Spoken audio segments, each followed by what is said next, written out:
할렐루야. 벌써 7월의 첫 주일이 되었습니다. 2017년도가 시작한 것이 엊그제 같은데 벌써 6개월이 다 지나가고 7월의 첫 주일을 맞이하게 되었습니다. 오늘 7월 첫 주일 맥주 감사 주일로 지킵니다. 축구에서도 전반전이 있고 후반전이 있습니다. 인생도 전반전이 있고 후반전이 있는 것입니다. 한 해를 살아도 전반전이 있고 후반전이 있는 것입니다. 맥주 감사 주일은 전반전 감사 주일이다 할 수가 있는 것입니다. 출애굽기 23장 16절에 보면 맥주절을 지키라, 이는 내가 수고하여 밭에 뿌린 것의 첫 열매를 거둠이니라 말씀하고 있습니다. 맥주절을 지키라는 것은 권면이 아니라 명령인 것입니다. 하나님께서 명령하신 것이고 꼭 지켜야 하는 것입니다. 하나님께서 명령하신 이유가 있죠. 믿음과 직결되는 일이기 때문입니다. 맥주절을 지켜야 될 이유가 무엇입니까? 바로 그때의 첫 열매를 거두었기 때문인 것입니다. 우리나라에서도 보릿고개가 있지 않았습니까? 묵은 곡식은 다 떨어지고 그리고 보리가 미쳐 여물지 않은 3월과 4월을 가리킵니다. 이때가 되면 식량이 부족합니다. 나달 구경하기가 어려운 시절이었습니다. 굶기를 밥 먹듯이 하고 심지어는 굶어 죽는 사람도 나타났습니다. 이렇게 배고프고 힘든 보릿고개를 넘어서 첫 곡식을 거두었을 때 심정이 어떠했을까? 이 곡식이 생명이 되는구나. 이 곡식 때문에 이제는 살았구나. 첫 곡식을 거두면서 감사가 나왔을 것이고 눈물이 나왔을 것이고 하나님의 은혜를 생각했을 것입니다. 이렇게 수고하여 얻은 첫 수확물의 첫 단을 하나님께 드렸다는 것입니다. 여기에 하나님에 대한 신앙 고백이 담겨있지 않습니까? 모든 것이 하나님의 은혜입니다. 하나님께서 인도해 주셨습니다. 하나님께서 다 하신 것입니다. 우리가 사는 것은 하나님의 사랑과 은혜입니다. 하나님에 대한 신앙의 고백을 절절히 담아 첫 곡식의 첫 단을 하나님께 드렸다는 것입니다. 한 해를 시작하면서 우리는 여러 가지 계획을 세워 열심히 살아왔습니다. 보리 농사를 짓고 첫 열매를 기다리는 심정으로 6개월 전반전을 뛰어왔습니다. 지금이 바로 첫 열매를 거두는 때인 것입니다. 첫 열매를 거두며 첫 단을 하나님께 드리면서 하나님, 이것은 제가 한 것이 아닙니다. 하나님의 사랑입니다. 하나님의 은혜입니다. 이렇게 고백하며 첫 열매를 드리는 것이 맥주 감사절의 의미가 되는 것입니다. 이런 하나님의 사랑과 은혜가 성도들의 삶 속에 가득 넘치기를 주의 이름으로 축원합니다. 오늘 마태복음 10장의 말씀은 예수님이 12제자를 세상 속에 파송하는 장면입니다. 제자를 부르시던 예수님, 제자를 또한 세상 속에 파송합니다. 예수님께서 12제자를 부르시고 훈련시킨 후에 세상 속에 그들을 파송합니다. 파송하는 예수님, 걱정이 있었을 것입니다. 과연 제자들이 잘할 수 있을까? 제자들이 어려움을 당하지 않을까? 제자들은 목적을 잃지 않을까? 여러 가지 염려하는 중에 제자들을 모아놓고 제자들에게 세상에 나가면서 어떻게 해야 될지, 세상이 무엇을 기다리고 있는지 예수님께서 파송하기 전에 제자 훈련, 제자 교육을 시키는 장면입니다. 예수님께서 제자를 세상에 파송하는 이유가 무엇입니까? 제자들을 품고 있어도 되지 않습니까? 제자들과 함께 품으면서 보내지 않고 그저 제자들과 행복한 좋은 관계를 유지하며 살 수도 있지 않았습니까? 그런데 왜 제자를 세상에 파송하는 것일까요? 세상에 하나님 나라 복음을 전파하기 위해서입니다. 예수님이 오신 목적, 하나님 나라를 전파하기 위해서죠. 제자를 파송하는 이유, 하나님 나라를 파송하는 이유죠. 제자를 파송하는 것, 하나님 나라 복음을 전하기 위해서예요.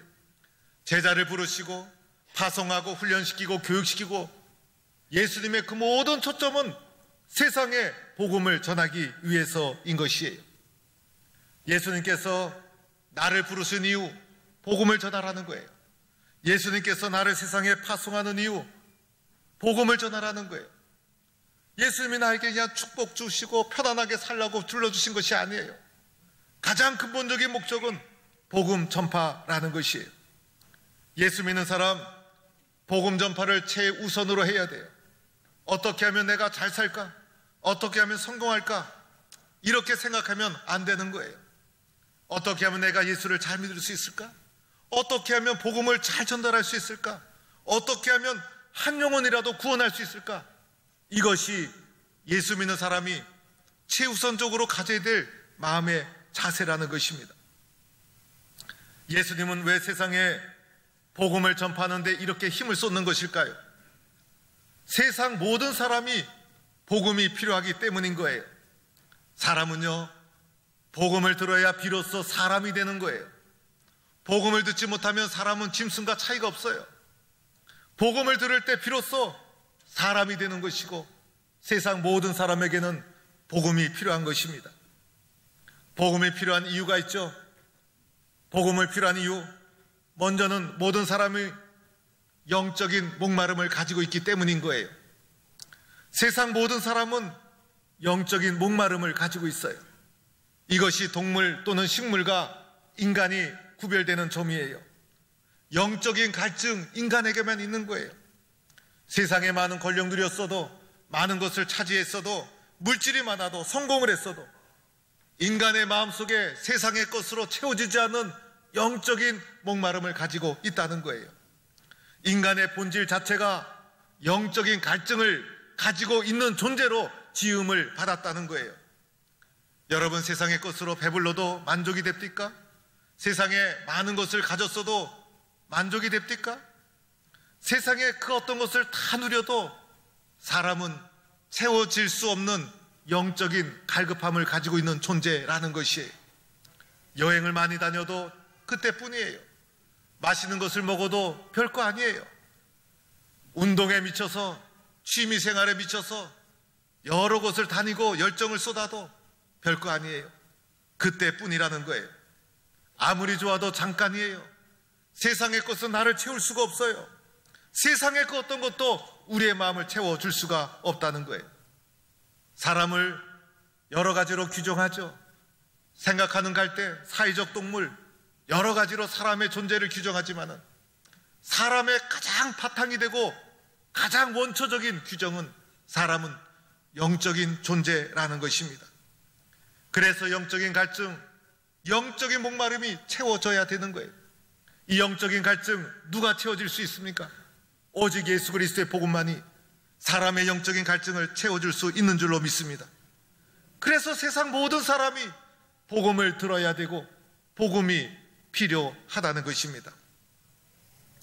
또 하나의 이유는 모든 사람이 죄의 권세 아래 놓여있기 때문인 거예요. 사람은 창조주에게 의지하도록 지음받은 존재예요. 그런데 사탄의 속임수에 빠져서 창조주를 불순종하고 교만해지고 말았습니다. 창조주 말씀에 불순종한 교만한 존재가 되고 말았어요. 세상에 교만하지 않은 사람이 있습니까? 저 사람은 겸손해. 그런데 자기 자신이 나를 살펴보면 나에게 교만한 요소가 얼마나 많은지 몰라요. 교만하지 않은 사람 세상에 아무도 없어요. 그런데 진짜 교만은, 교만 중에 교만은 하나님을 의지하지 않아도 잘 살 수 있다는 생각을 가진 것이 진짜 교만이에요. 그래서 내 삶을 내가 주관합니다. 나의 능력, 나의 지식, 나의 경모로 행복해질 수 있다고 생각합니다. 하나님께 묻지 않습니다. 하나님을 의지하지 않습니다. 그 결과 하나님과의 관계를 단절합니다. 성경은 이것을 죄라고 합니다. 여러분, 하나님 없이 우리가 살 수 있습니까? 인간 속에 있는 지식과 경험과 능력이 온전합니까? 그렇지가 않아요. 우리는 영원한 존재가 아니잖아요. 온전하지도 않아요. 아무리 좋은 생각이 있을지라도 문제를 지적하면 다 지적될 수 있는 거예요. 아무리 반듯한 생각일지라도 관점에 따라 다 흠이 있는 거예요. 아프기도 하고 쓰러지기도 하고 상처 주기도 하고 상처를 받고 불안하고 실수하고 늙고 병들고 약해지고 마침내 죽을 수밖에 없는 유한한 존재가 바로 우리들이라는 거예요. 무소부재하지도 않죠. 전지전능하지도 않죠. 왜 우리가 이렇게 살아야 됩니까? 바로 죄 때문이라는 거예요. 여러분, 땅에서 뽑혀진 큰 통나무가 있다고 생각해 봅시다. 나무의 생명은 뿌리에 있지 않습니까? 그 뿌리가 대지에 깊이 뿌리를 내려야 그 나무는 살아나게 되는 것입니다. 뿌리가 뽑혀 쓰러져 있는 통나무, 아무리 큰 나무일지라도 대지로부터 양분을 흡수하지 못하는 거예요. 나무 자체 안에 수분과 양분이 남아있을 거예요. 그래서 얼마 동안은 푸른 잎사귀도 내고 살아있는 것처럼 보입니다. 얼마 가지 못합니다. 얼마 가지 않아서 나무는 시들고 말라버리고 서서히 죽어갈 수밖에 없어요. 이유가 무엇입니까? 대지에 뿌리를 내리지 않았기 때문인 것입니다. 나무가 살아있는 듯 보여도 살아있는 것이 아니죠. 대지로부터 뿌리가 뽑히고 나면 시들고 죽고 마는 거예요. 우리가 예수님을 만나야 되는 이유가 바로 여기에 있는 거예요. 예수님을 믿는다는 것, 대지에 뿌리를 내리는 것과도 같은 것이에요. 예수님께 믿고 영접한다는 것은 뿌리를 내려 대지의 양분을 흡수해서 생명력을 살아나게 한다는 것이에요. 예수님이 제자를 부르시고 제자를 세상에 파송하는 이유가 무엇입니까? 죽어가는 자를 살리기 위해서, 대지에 뿌리를 내리지 못한 자를 살리기 위해서, 복음을 세상에 전파하기 위해서 제자를 파송하고 있는 거예요. 그래서 세상의 모든 사람은 복음을 들어야 되고 예수를 만나야 된다는 것입니다. 오늘 말씀해 보면 예수님께서 이렇게 말씀하십니다. 결단코 상을 잃지 아니하리라. 결단코 상을 잃지 아니하리라. 어떤 사람이 상을 받게 됩니까? 첫 번째로는 말씀드린 것처럼 세상의 복음을 증거하는 자가 상을 받게 될 줄로 믿습니다. 주님께서 우리를 세상에 파송합니다.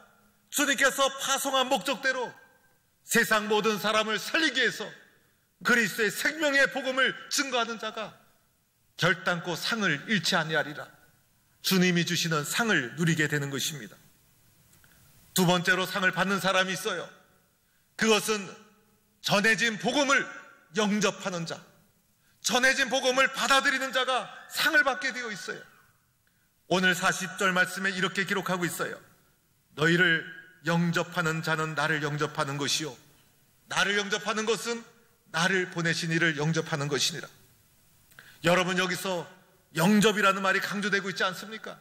40절에 영접이라는 단어가 4회에 걸쳐 등장하고 이어지는 41절에 두 차례 또 나옵니다. 영접하는 자가 복이 있다는 거예요.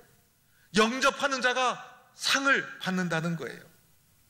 오늘 말씀을 잘 보면요, 제자들이 복음을 전하는데 주님은 이렇게 말씀합니다. 제자들을 영접하는 것이 나 예수를 영접하는 것이다. 여러분, 제자는 사람이잖아요. 제자는 예수님이 아니잖아요. 그런데 그 제자를 영접하는 것이 예수를 영접한다고 합니다. 제자를 왜 영접했습니까? 제자가 잘나서, 제자가 뛰어나서, 제자가 복이 좋아서 영접했습니까? 그렇지 않아요. 제자가 복음을 전했기 때문에, 복음을 받아들였기 때문에 복음을 전하는 자 또한 소중하게 영접하고 있다는 것입니다. 여기서 제자들의 성격, 제자들의 능력, 제자들의 이미지 언급하지 않아요. 중요한 것은 영접하고 있다는 거예요. 영접하는 자가 상을 받게 될 줄로 믿습니다.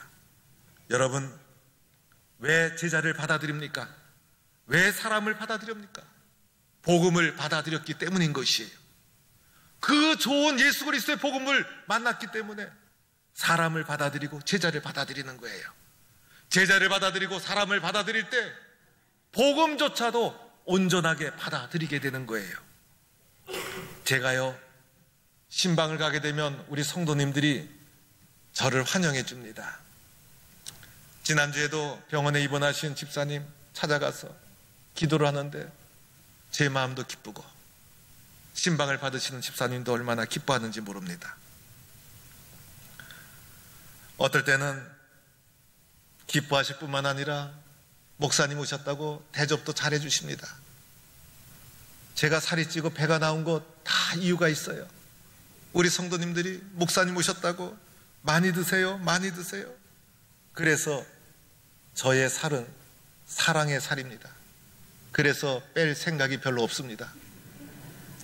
예고 없이 찾아가도 문전박대하는 경우가 없어요. 왜 그러합니까? 제가 잘났기 때문에? 그렇지가 않아요.